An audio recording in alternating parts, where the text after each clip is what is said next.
Hello, good day. My name is Rey Balanquit from BSEd-Science 1, and today I will be discussing to you about the physical development, cognitive development, the socio-emotional development of both late childhood and adolescence.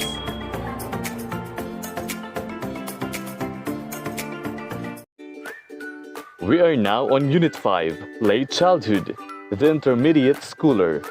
We have the content, Lesson 1, Physical Development, Lesson 2, Cognitive Development, and Lesson 3, Socio-emotional Development.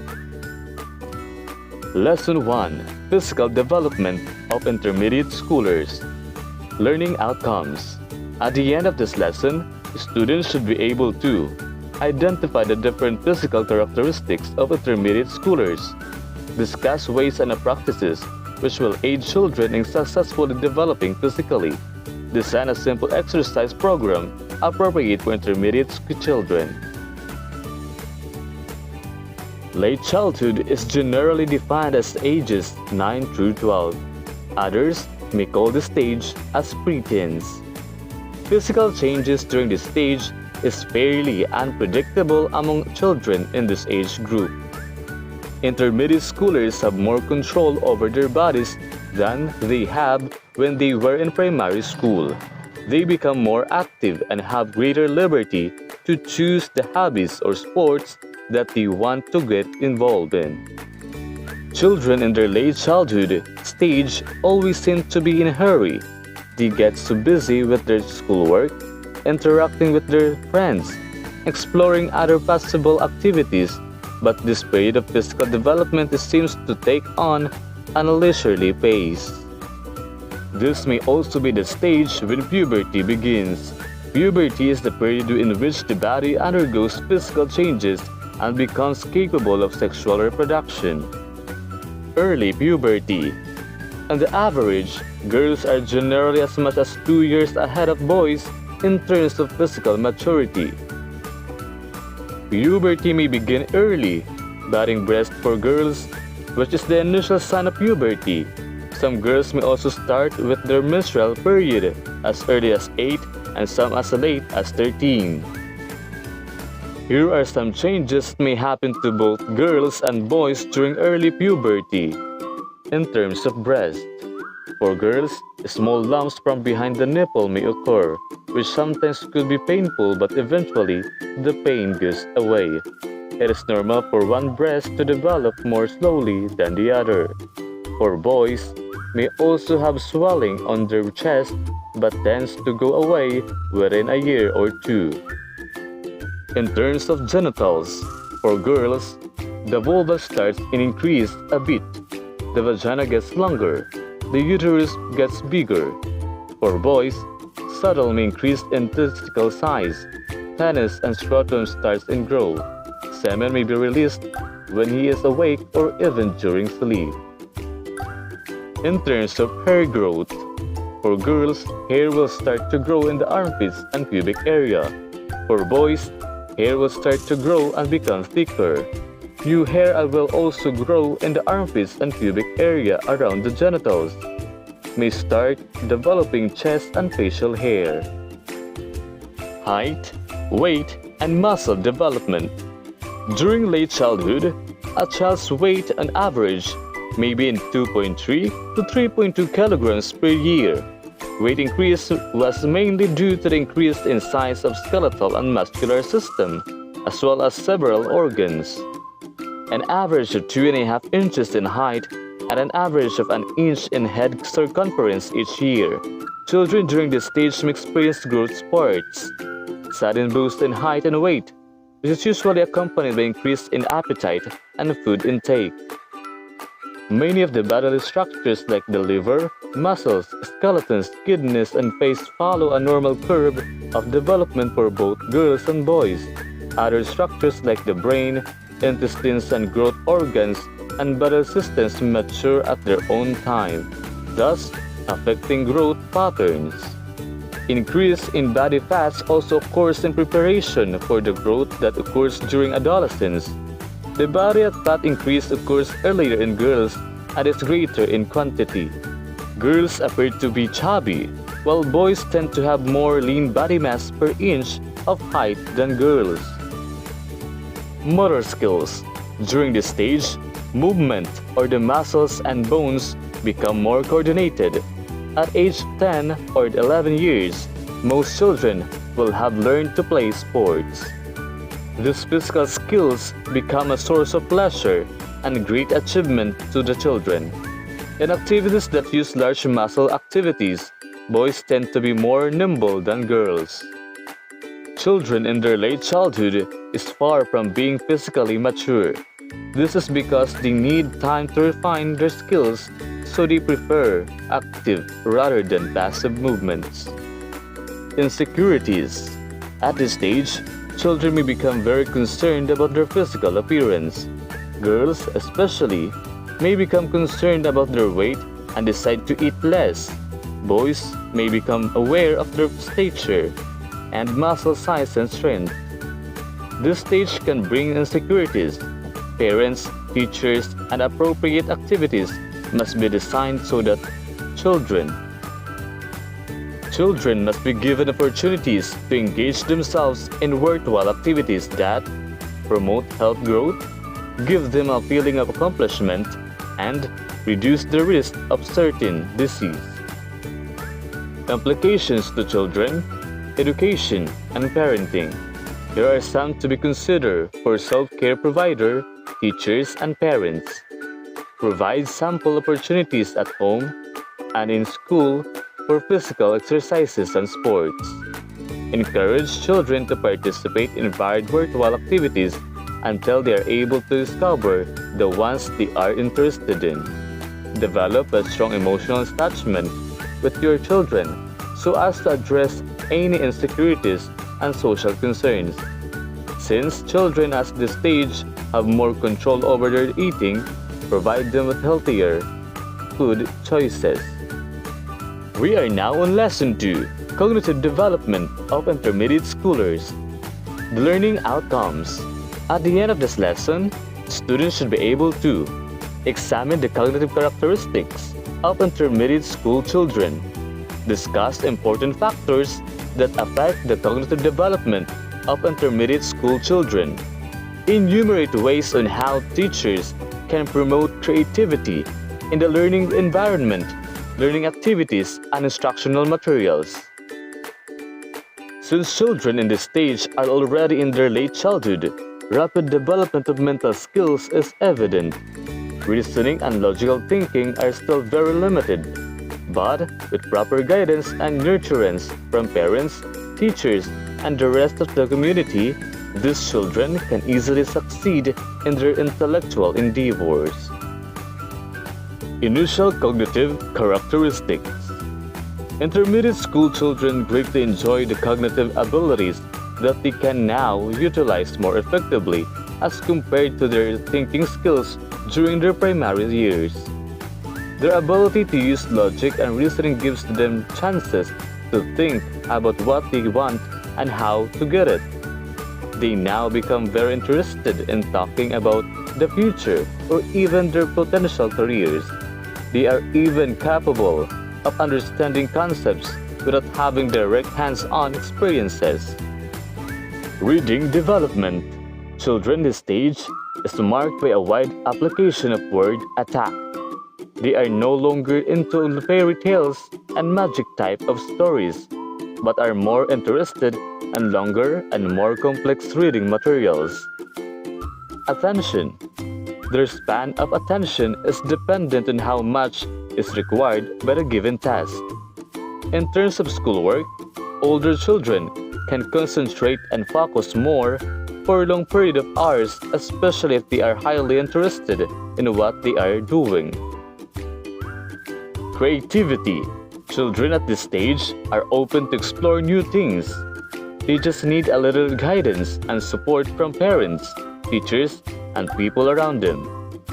Creativity in children is encouraged when the activities encourage different responses from each child, celebrate uniqueness, break stereotypes, value process over product, reduce stress and anxiety in children, minimize competition and external rewards. The impact of media. The impact of the use of television and other media, like the computer, has gained popularity because the students are given more opportunity to communicate effectively in speech and in writing, work collaboratively, use technological tools, analyze problems, set goals, and formulate strategies for achieving those goals, and seek out information or skills on their own as needed to meet their goals. Media and aggression. Violence and aggression are often dubbed as one of the results of media. According to the Public Health Summit in 2000, the following are some of the negative results of media. Children will increase antisocial and aggressive behavior. Children may become less sensitive to violence and those who suffer from violence. Children may view the world as violent and mean, becoming more fearful of being a victim of violence. Children will desire to see more violence in entertainment and real life. Children will view violence as an acceptable way to settle conflicts. Implications to childcare, education, and parenting. Parents, childcare providers, and teachers should be able to recognize this truth, being an eager participant in children's growth and development. Understanding how to use the children's natural curiosity to help make the appropriate developmental leaps in their skills and abilities, and creating an atmosphere where risks can be taken and discoveries made while children remain safe. We are now on Lesson 3, Socio-emotional Development of Intermediate Schoolers. Learning Outcomes.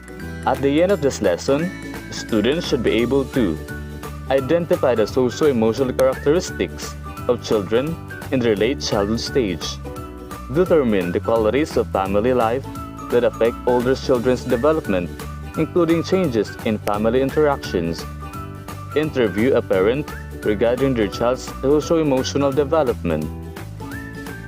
At this period of socio-emotional development, children are spending less time in the home. They are already used to interacting with different ages and gender. Understanding self-competence, self-identity, and self-concept. Self-competence is the most widely recognized characteristics of this period of development. This is what Erik Erikson referred to when he described the development task of middle childhood. The social crisis, industry versus inferiority. Industry refers to the drive to acquire new skills and do meaningful work. The child should have a growing sense of competence. During late childhood, children can now describe themselves with internal and psychological characteristics and traits. They most likely employ more social comparison, distinguishing themselves from others. Emotional development. Children in this stage increase understanding that more than one emotion can be experienced in a single experience. Another milestone in this stage is the development of the children's emotional intelligence or EQ, which involves the ability to monitor feelings of oneself and others to guide and motivate behavior. 4 main areas of emotional intelligence. First, developing emotional self-awareness. Second, managing emotions or self-control. Third, reading emotions or perspective taking. And fourth, handling emotions or resolve problems. Building friendships. As children go through their late childhood, the time they spend in peer interaction increases. 5 types of peer status. First, popular, frequently nominated as the best friend and one who is rarely disliked by peers.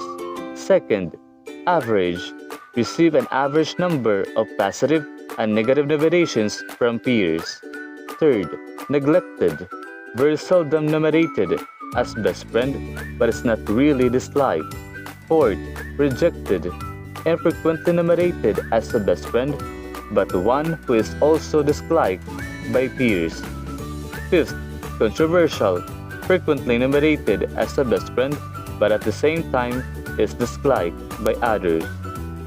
Popular children had the following skills which peers find very positive, and as a result, they become the most favored in the group. First, they gave out reinforcement. Second, they act naturally. Third, they listen carefully and keep open communication. Fourth, they are happy and are in control of their negative emotions. Fifth, they show enthusiasm and concern for others. On the other hand, here are the characteristics of neglected children and why the group or majority of the peers develop negative feelings toward them. First, they participate less in the classroom. Second, they have negative attitudes on school, tardiness, and attendance. Third, they are more often reported as being lonely. Fourth, they are aggressive. In boys, they become impulsive, have problems in being attentive and destructive. They are emotionally reactive and slow to calm down. They have fewer social skills to make and maintain friends. Family. Family support at this stage is crucial. If children do not find a supportive family, when they find their interest, they can easily get frustrated. A high-quality adult relationship, specifically family relationship, enable them to successfully go through this stage of development. Applications to childcare, education, and parenting. Healthcare providers, teachers, and parents should be able to gain understanding of their child's socio-emotional strengths and weaknesses by encouraging children to talk about their feelings without doing it forcefully. Provide opportunities for children to build relationships with teachers and fellow classmates. Remind children that friendships have their ups and downs and that occasional conflicts and arguments can be healthy, and thus model healthy relationships. We are now on Unit 6, Adolescence, or the High School Learner. Content: Lesson 1, Physical Development. Lesson 2, Cognitive Development. Lesson 3, Socio-emotional Development. Lesson 1, Physical Development of High School Learners. Learning Outcomes. At the end of this lesson, students should be able to: first, describe the physical and sexual changes accompanying puberty. Second, identify the psychological consequences of early and late physical maturation in adolescence. Third, identify factors that enhance, impede the socio-emotional development of adolescent. And last, identify causes of possible trait disorders and ways of coping with them. Defining adolescence. Adolescence is the stage of human development that coincides with puberty, a biological development occurring at the average age of 11 for girls and 12 for boys. It is the period of transition in terms of physical, cognitive, and socio-emotional or changes. The specific ages for this period vary from person to person, but early adolescence characterized by puberty may come at the ages of 11 and 12. Middle adolescence may identify issues within the ages of 14 and 16. Third, late adolescence marks the transition into adulthood and ages 17 to 20. Puberty changes. Hormone flooding during adolescence causes an acceleration known as growth spurts. Growth spurts include a change in body dimensions. In girls, the growth spurts generally begin at age 10, reaching its peak at age 11 and a half. For boys, growth spurts begin at age 12, reaching a peak at age 14 and declining at age 15 and a half. All muscular and skeletal dimensions appear to take part in the growth spurts during adolescence. Factors affecting development. The series of hormonal changes accompanying puberty is complex. Hormones are powerful and highly specialized chemical substances that interact with bodily cells. Hormonal changes in the hypothalamus and pituitary glands signal the entire process of sexual maturation. The process entails A.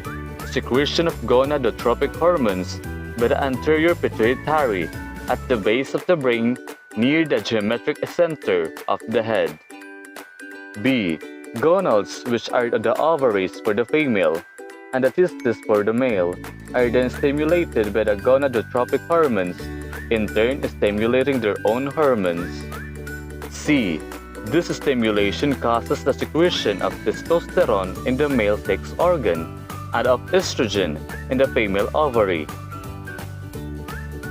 In the male, testosterone stimulates male characteristics comprised by A. Spermaceous enlargement of the testis gland that produces sperm in the scrotum, growth of the penis male organ or copulation. B. Capacity for ejaculation of male sperms. C. Voice change. D. Facial hair development or hair growth and continuing growth of pubic hair. In girls, estrogen secretion triggers the beginning of breast enlargement, appearance of pubic hair, widening of the hips, and menarche of first menstruation. The secular trend. The secular trend is a phenomenon of more rapid physical maturation during this century. The secular trend is ascribed to varied factors such as interaction of genetic and environmental influences, improved healthcare and living conditions, control of infectious diseases. Sexual identity. Adolescence is the time of sexual exploration and experimentation with sexual fantasies and realities, of incorporating sexuality with one's identity. How do adolescents develop sexual identity? An adolescent's sexual identity involves sexual orientation, activities, interests, and styles of behavior. Some adolescents are very anxious about sex and sexually active. Others are only a bit anxious about sex and are sexually inactive. Sexual orientation is a person's tendency to be attracted to people of the same sex, of the opposite sex, or both sexes. Self-esteem. Self-esteem is defined as one's thoughts and feelings about one's self-concept and identity. Baseline self-esteem is stable across adolescence, but a barometric self-esteem may fluctuate rapidly to cause severe distress and anxiety. Girls enjoy self-esteem through supportive relationships with friends or others who can provide social and moral support. In contrast, boys are more prone to assert independence in defining their relationship, deriving self-esteem from their ability to successfully influence others. Implications for childcare, education, and parenting. To meet the physical development of adolescent children, parents need to be aware of manifestations of behavioral patterns that require closer communication, guidance, and support. In school, teachers need to be aware of the possible drop in self-esteem among adolescent learners. The teacher's support is crucial to protect adolescent learners against severe distress and anxiety over their schoolwork and social relationships. Adolescent and nutrition. It is necessary for adolescents to have sufficient amounts of vitamins, B12, calcium, zinc, iron, riboflavin, and vitamin D. Vegetables are good, but this should be a balance with food intake that form high-quality nutrition, including protein, sources and milk, dairy products, and eggs. Poor eating habit is manifested by often skipping meals, frequent taking of snack foods at fast food eaters. Body image and the adolescent. Consciousness about body image is strong during the adolescent period. It is important that adolescents feel confident about how they look, but the physical features of the human body depend on genetic heritage, which must be prepared. However, there is more to body image than physical looks, and this concerns good habits in relation to cleanliness and grooming, proper wearing of clothes according to the current styles, erect body posture, decorum. We are now on Lesson 2, Cognitive Development of High School Learners. Learning Outcomes. At the end of this lesson, the students should be able to describe the cognitive development of adolescents in light of Piaget's and Sigler's cognitive development theories. Explain the consequences of the adolescent's cognitive development on their behavior. Define overachievement and underachievement, and propose solutions to underachievement. Adolescence is a time of rapid cognitive development. At this stage of development, there is a decrease in egocentric thoughts while the individual's thinking takes more of an abstract form. These changes are marked by the acquisition of new cognitive skills due to the brain's increasing in weight and refining synaptic connections, known as corpus callosum, which join and coordinate the two hemispheres of the brain.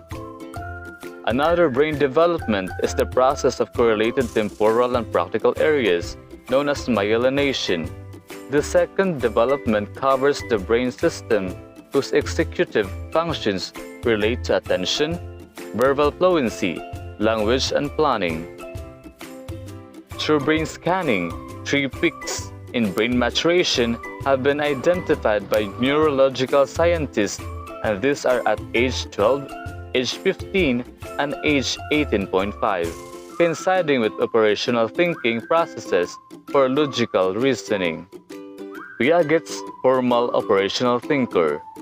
Piaget formulated the theory of formal operational thinking, which demonstrates how the cognitive capacity of the adolescent allows him or her to go beyond sensible and concrete ideas.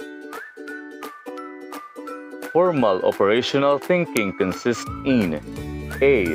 Propositional thinking, making assertions outside visual evidence and stating what may be possible in things not seen by the eye. B. Relativistic thinking, subjectively making an opinion on facts, involving one's own bias, prejudice of distortion of facts, which may be either right or wrong. C. Real versus possible, examining a situation and exploring the possible in terms of situations or solutions. For Piaget, one indication of the presence of formal operational thinking is the ability of the adolescent thinker for combination analysis, which is taking stock of the effects of several variables in a situation. Sigler's information processing skills. As in information processing theories, Robert Sigler views the influence of the environment on thinking. He sees cognitive growth not as a stage of development, but more of a sequential acquisition of specific knowledge and strategies for problem solving. In his experiments, Sigler used the role models in relation to balance, weight, distance, conflict weight, conflict distance, and other conflict problems. He examined the correct and wrong answers to each of the problems, drawing out rule models in thinking and knowing. Thereupon, adolescents may show A. Speedy information processing, coupled with greater awareness and control and acquired knowledge base, a more efficient kind of thinking compared with that of child. B. Complexity by way of considering longer-term implications and possibilities beyond the here and now. C. Increased volume of information processing coupled with longer memory span. Metacognition. Metacognition is the ability to identify one's own thinking processes and strategies, inclusive of perception, memory, understanding, application, analysis, assessment, and innovation.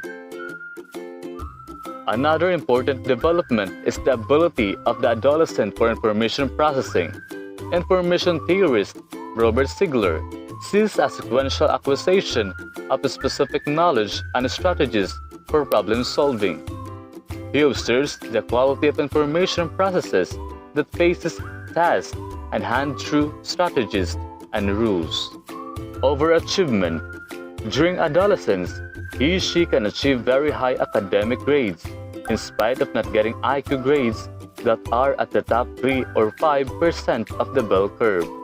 They show more responsibility, consciousness, and planning compared with normal achievers. Characteristics of overachievers are positive self-value, openness to authority, positive interpersonal relations, less conflict on the issue of self-autonomy, academic orientation, goal orientation, and control over anxiety. Underachievement. The adolescent may perform below the standard set. Possible potentials do not cope with the opportunity to learn and score in the top quarter of measured academic ability. Withdrawn achievers refers to those who have a more pronounced tendency to be passive, resulting in being submissive and docile. Aggressive underachievers are those who tend to be talkative, disruptive, and rebellious. Behavior and adolescent cognitive growth. There are behavioral tendencies which may accompany cognitive growth during adolescence. These are: first, egocentrism. This is the adolescent's tendency to think too much of themselves while being too sensitive to social acceptance of their appearance, actions, feelings, and ideas. Second, idealism. This refers to the imagining the far-fetched and less ideal situations at home, in school, and in society. Third, increased argumentativeness. Teens enjoy learning through the use of group dynamics, including role play, discussion, debate, and drama. Implications to adolescent care, education, and parenting. Parents and teachers must be able to recognize the cognitive development paths among adolescents and create situations that will foster higher thinking skills through A. Active at home, B. Allowing more independence, C. Activities in schools that allow participation, D. Develop reading skills. Developing occupational skills. Theorist John Holland has identified basic personality factors that match with attitude and work preferences. First, realistic. This personality type prefers practical tasks, including those requiring physical labor and motor coordination and less of interpersonal skills. Second, investigative. This prefers tasks that are conceptual, such as in the fields of science and technology, as chemists, scientists, and technologists, and etc. Third, conventional. This prefers structured tasks that cater to the needs of others, such as in-office jobs and manual labor. Fourth, enterprising. This refers to the independence and innovation in business and other enterprises that reflect autonomy and personal initiative. Fifth, artistic. This prefers unstructured tasks that show ability for self-expression, such as from artists, musicians, and performers. These adolescent attitudes and abilities demonstrate self-reliance, working independently without stress, money management, not spending money or luxuries, much less on alcohol and drugs, social responsibility, cooperation and respect for others, including superiors. Mature work orientation, private in work and quality of work. Personal responsibility, assuming tasks independently and competitively. Last, positive attitude to work as a gainful. Work is seen as a gainful and wholesome activity and not burden. We are now on Lesson 3, Socio-emotional Development of High School Learner. Learning outcomes. At the end of this lesson, students should be able to describe the socio-emotional changes in adolescence, describe how self-image develops among teens, and discuss causes and solutions to socio-emotional problems of teenagers. During adolescence, the teen develops social cognition in the context of family structure, the school, the community, and media. In the classroom, the teacher has the mandate for creating a positive learning environment while facilitating the student's sound moral judgment. Human emotions. Emotions are commonly known as human feelings that are manifested by varied conscious or unconscious moods. A more accurate description is that it is a subjective reaction to internal and external stimulus that involves physical change, action, or appraisal. The unique patterns of emotions are: first, event that is strong or important. Second, physiological changes in heart pulse rate, brain activity, hormone levels, and body temperature. Third, readiness for action, often described as fight or flight. Fourth, dependence of the emotions on how the stimulus is appraised or interpreted. Positive and negative emotions. Positive emotions like interest and joy motivate the individual to continue his or her behavior. Negative emotions may cause withdrawal from what may be perceived as bad or dangerous. For Charles Darwin, there are 6 basic emotions, namely interest, joy or happiness, sadness, anger, disgust, fear. Other scientists expanded the list to include love, pride, hope, gratitude, compassion, jealousy, and anxiety. Social emotions. Social emotions start to emerge as early as the toddler years, 15 to 24 months, comprised by such feelings as envy, embarrassment, shame, guilt, and pride.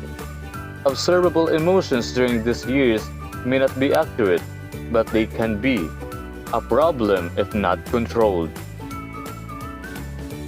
Girls are more skilled in regulating emotions, but they are more likely than boys to be anxious and twice as likely to be depressed. Adolescent girls are more likely than boys to have both negative and positive interactions with family and friends. Adolescents especially feel stress, usually from relationships with parents, friends, sweethearts, also from pressure of schoolwork. Thus, adolescents are stereotyped as moody and negative, poor emotion control. An important lesson for high school teachers is you should not simply dismiss emotional negativity as a normal pace, but should address the needs of teenagers who are chronically unhappy or moody. The adolescent and social media. Adolescents have the highest rates of use of video games, texting, social networking through Facebook, and portable gadgets for music, mobile communication, and virtual reality games. Findings indicate that electronic communication negatively affects adolescent social development. Girls are particularly vulnerable to online socializing, while boys socializing in internet cafes lowered academic work and achievement. Socially insecure teens become victims rather than beneficiaries of the modern gadgets innovations of the digital age. Implications to adolescent care, education, and parenting. The overall implications is that emotional skills influence the adolescent learner's success in classwork. Learners who are able to regulate their emotions tend to be happier, better liked, and better to pay attention and learn. The teacher plays a most important role in promoting positive changes for the adolescent. The teacher and the school can conduct interventions to assist the youths with focus on risky and inappropriate behavior while promoting positive development among adolescents. We're done with our topic for today, all about the physical development, cognitive development, and the socio-emotional development of late childhood and adolescence. I hope that you all learned and equipped with the knowledge about the said topics. Once again, I'm John Rey P from BSEd-Science 1. Thank you for listening. God, I wish I never spoke.